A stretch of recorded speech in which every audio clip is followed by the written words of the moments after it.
From the newsrooms of WBUR and GBH, I'm Arun Roth. Welcome to Consider This from Boston, where Massachusetts Attorney General Maura Healey has entered into settlements with several major drug companies for their role in the opioid crisis. WBUR's Martha Bebinger has been following the story and joins me now. Hi, Martha. Hey there, Arun. So, Attorney General Healey's office helped negotiate a massive $26 billion settlement announced this week. Tell us about the details here and how this fits into other efforts to hold drug makers and distributors accountable. Right. So this is the largest amount of money that we have seen to date. Massachusetts' share alone is expected to be about $500 million. So if the deal is approved, the money would come from 3 of the country's largest drug distributors, as well as 1 manufacturer. That's Johnson & Johnson. Here's Attorney General Healey. It's about securing resources for our communities. It's about making major, significant industry changes to prevent this type of crisis from ever happening again. Now, there's also Massachusetts expects to also receive about $90 million directly from Purdue Pharma, the makers of OxyContin, and from the Sackler family owners. What happens with all this money? The plan is that all of that money, Arun, would go into a special opioid settlement trust fund that Massachusetts set up. That fund already has almost $12 million from some earlier, smaller settlements. Now, it's important to note that these amounts aren't confirmed, what we talked about from the distributors or from Purdue, because they have to be approved by all the states and counties and cities and towns that sued those parties. And that won't be resolved probably until later this year. At the end of this, though, if Massachusetts does receive $600 million or so to address the opioid crisis, who decides how that is all going to be spent? Well, it'll be up to the state, but they've set up an advisory group that includes doctors, local health department directors, people who run treatment programs, and others who are kind of directly involved in the day-to-day of this opioid crisis. That group met earlier this week, and they started to make a list of this wide range of priorities. You know, it includes everything, Arun, from housing for drug users who are homeless, more vans that would carry treatment out into the communities, counseling for the kids who've lost parents to an overdose, higher wages for street outreach teams who are burning out, with this pretty difficult work. Dr. Elsie Taveras is at Mass General. She's on that advisory council, and she says that she feels hope that the funds coming in will make a difference. It is years of seeing the unbelievable impact that the opioid epidemic has had, and finally seeing the hope that this money will actually be put towards prevention, treatment, and harm reduction. Right, and hearing that, there's urgency, right? The people are still dying in huge numbers, so the cities and towns must want this money now to deal with this as soon as possible. The state set a new record for overdoses last year. Is there any tension about, whether to spend the money, deliberating on this, spending it on immediate needs or projects like training? How is this going to break out? Yeah, I think the discussions are going to be pretty intense, Arun, because, as you said, there is real urgency. The western part of the state, Berkshire County, saw a tremendous increase in overdose deaths last year. We saw overdose spike for Black men last year. So there are some groups that are saying, don't sit on the money, give it to us now.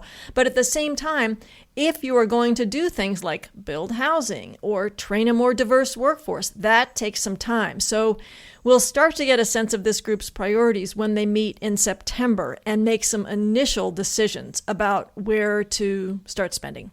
Well, hearing all this, just a final thought, it's kind of encouraging because I was thinking back to the tobacco settlement, right, when there were huge windfalls and so much of that money did not go towards, helping people who were addicted to tobacco or paying for medical bills, things like that. This is actually pretty detailed already.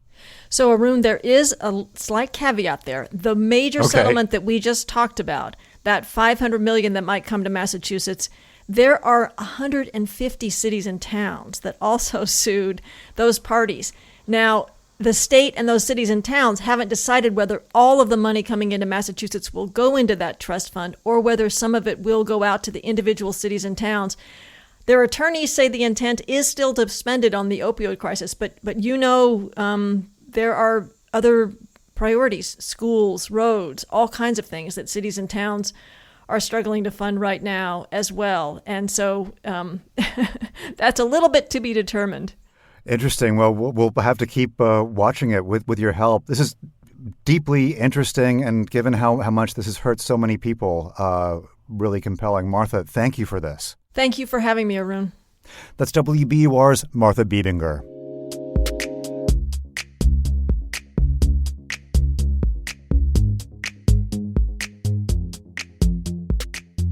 Before we go, I should tell you what else is up. As COVID cases rise in Massachusetts, Governor Charlie Baker says he has no plans to reintroduce a statewide mask mandate. We're not looking at changing any of our existing rules or policies. I've said before that we have a set of statewide standards, and they're based on what we see on a statewide basis. And if communities believe they need to pursue strategies that are more effective and appropriate for them, that they should do so. The city of Cambridge has already done so, issuing an advisory to residents that they wear masks in places where COVID can easily be spread. Provincetown issued a similar advisory earlier this week following an outbreak of more than 250 COVID cases dating back to the start of this month. Many of the new cases are occurring in people who have been vaccinated, but the vast majority of those people are asymptomatic or only exhibiting mild symptoms of COVID-19. Looking ahead to this fall, students will be required to wear masks in Boston public schools. Acting Mayor Kim Janey says children are already wearing face coverings for summer school and other city programs, and that the policy will continue as COVID vaccines have yet to roll out to younger kids. As folks know, there are a number of children who still are not eligible for the vaccine. Her decision follows the advice of the American Academy of Pediatrics, which recommends all students over the age of 2 and school staff wear a mask when classes start. The Boston Teachers Union says it agrees with Janey's decision, but hopes the policy will be reevaluated when younger children become eligible for a vaccine. And finally, despite the rise in COVID cases, Rhode Island's Newport Folk Festival is returning to the stage this weekend after being canceled last year. This year's festival will operate at 50% capacity, and attendees will have to provide proof of vaccination or else a negative COVID test. Newport City Council Vice Chair Lynn Underwood-Segley says that with vaccination rates high in the Northeast, she's confident that those precautions will be enough. You look at New York, you look at New Jersey, Vermont, New Hampshire, Massachusetts. We've been very proactive, and people have been very, amenable to getting the vaccine. The Newport Folk Festival starts today and runs through Wednesday, July 28th. Whatever you're doing this weekend, stay safe. From the newsrooms of WBUR and GBH, the greatest combo in news, I'm Arun Roth. Be well. Between Zoom meetings and Zoom classrooms, have you and the kids had enough of screen time? Turn off the screen and tune into the brand new Pinkalicious and Peterific podcast. Join Pinkalicious and her little brother Peter as they sing along to their favorite songs from the hit PBS Kids show, Pinkalicious and Peterific. It's fun to say, so I'll say it one more time. Pinkalicious and Peterific. Subscribe today on Apple Podcasts or wherever you get your podcasts.